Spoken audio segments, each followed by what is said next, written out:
విశాఖపట్నం పర్యటనలో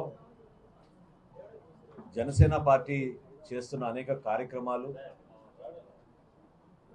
భవిష్యత్తులో greater Visakhapatnam municipal కార్పొరేషన్లో చేపట్టబోయే అభివృద్ధి కార్యక్రమాలు,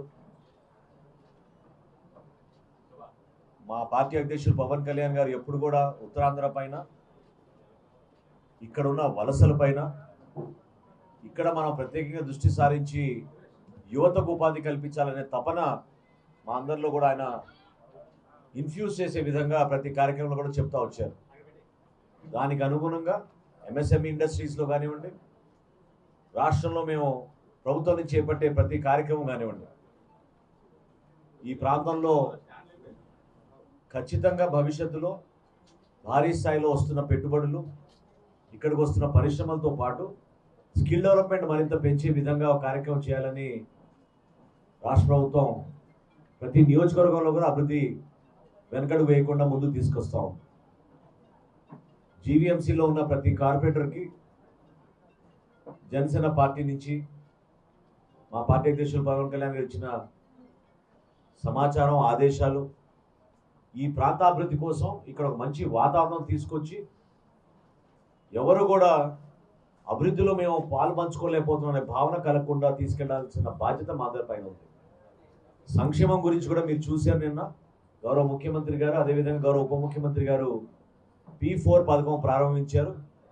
ఈ సమాజంలో మన అందరికీ కూడా ఒక బాధ్యత ఉండే విధంగా అసమానతలు లేకుండా వెల్త్ డిస్ట్రిబ్యూషన్ అనేది ప్రతి కుటుంబానికి అందడానికి కోసం చేస్తున్న ప్రయత్నం. దీపం 2 పథకం కింద ఉచిత గ్యాస్ సిలిండర్లు ప్రారంభం ఎప్పుడైతే చేశామో, నిన్నటితో రాష్ట్ర వ్యాప్తంగా 99 లక్షల లబ్ధిదారులకి మేము ఉచిత గ్యాస్ పంపిణీ చేశాం.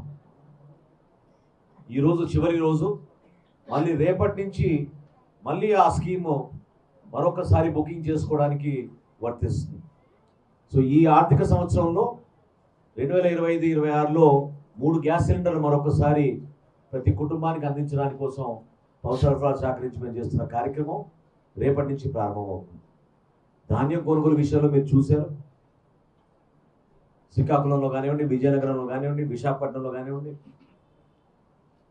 ఇవి ఉమ్మడి జిల్లాల గురించి మాట్లాడుతున్నాను నేను. అద్భుతంగా ధాన్యం కొనుగోలు గతంలో ఎప్పుడు లేని విధంగా రైతులను ఆదుకొని 24 గంటల లోపే వాళ్ళందరికీ కూడా డబ్బులు చెల్లించడం జరిగింది.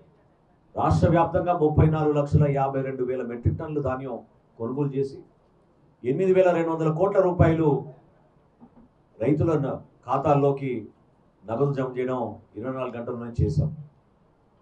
పవన్ కళ్యాణ్ గారు చేస్తున్న పంచాయతీరాజ్ శాఖలో అనేక అభివృద్ధి కార్యక్రమాలు ప్రతి గ్రామంలో కూడా, ప్రత్యేకంగా మన గిరిజన ప్రాంతాల్లో ఎప్పటి నుంచో అభివృద్ధి కాని ప్రాంతాలు, రోడ్ల విషయంలో వివక్ష చూపించారు. అటువంటి ప్రాంతాల్లో కూడా ఆయన స్వయంగా పర్యటించి ఏ విధంగా ఒక మార్పు తీసుకొచ్చారో ప్రజల జీవితాల్లో మనం చూస్తూ వచ్చాం.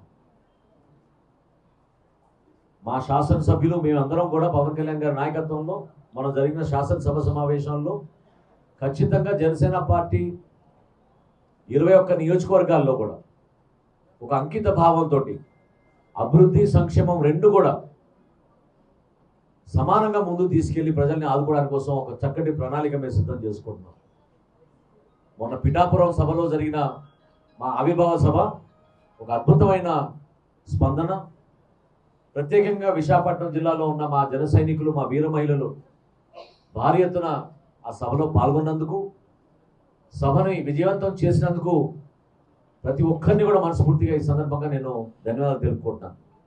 ఈరోజు మేము నిర్వహించుకోబోయే కార్యకర్తల సమావేశం కూడా ప్రత్యేకంగా దానిపైనే ఏ విధంగా ఒక డిసిప్లిన్ విధానంలో దూర ప్రాంతాల నుంచి కూడా అందరూ తరలి వచ్చి మా గౌరవ శాసనసభ్యులు, మా జిల్లా అధ్యక్షులు, మా సీనియర్ నాయకులు అందరూ కూడా కలిసికట్టుగా సమిష్టి నాయకత్వంలో పవన్ కళ్యాణ్ గారు ఆశించిన విధంగా ఒక అద్భుతమైన సభ మార్చి 14వ తారీఖున మా ఆవిర్భావ సభని పిఠాపురంలో విజయవంతం చేసినందుకు మా నాయకులందరికీ కూడా మనస్ఫూర్తిగా పవన్ కళ్యాణ్ గారి తరఫున, జనసేన పార్టీ తరఫున ధన్యవాదాలు తెలుపుకుంటున్నాం.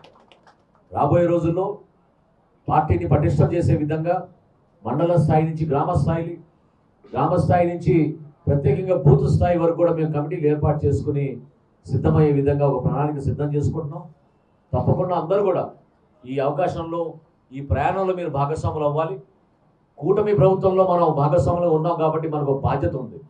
భారతీయ జనతా పార్టీ నాయకులు, తెలుగుదేశం పార్టీ నాయకులతో కలిసి మనం ప్రజల కోసం అంకిత భావంతో పనిచేస్తున్నాం.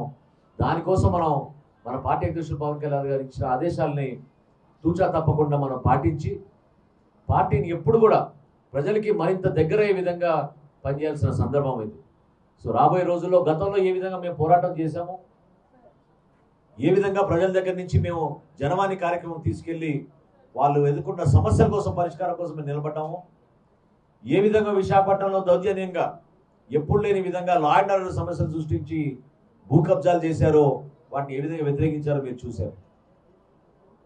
స్థానికంగా చేసిన పర్యావరణానికి జరిగిన నష్టం ఏ విధంగా మా నాయకులు పోరాడారో మీ అందరికీ తెలుసు. ప్రజాధనాన్ని వృధా చేస్తూ ఋషికొండలో ఏ విధంగా నిర్మాణం చేశారో వాళ్ళ సొంత అవసరాల కోసం మీరందరూ చూశారు. ఆ రోజులు పోయినాయి. ఒక అంకిత భావంతో రాజకీయాల్లో నిజాయితీగా విలువలతో కూడిన రాజకీయాలు చేయడానికి కోసం జనసేన పార్టీ ఈరోజు ప్రజల దగ్గర నిలబడింది.